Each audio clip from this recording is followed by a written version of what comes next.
Aici dah je pindah dengan sikit dah lah lalai. Bangsa sudah sampai.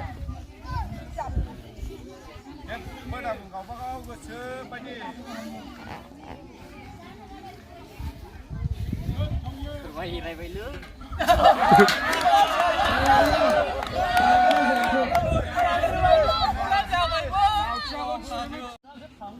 Reconnection by ko kawai cancel gadaman.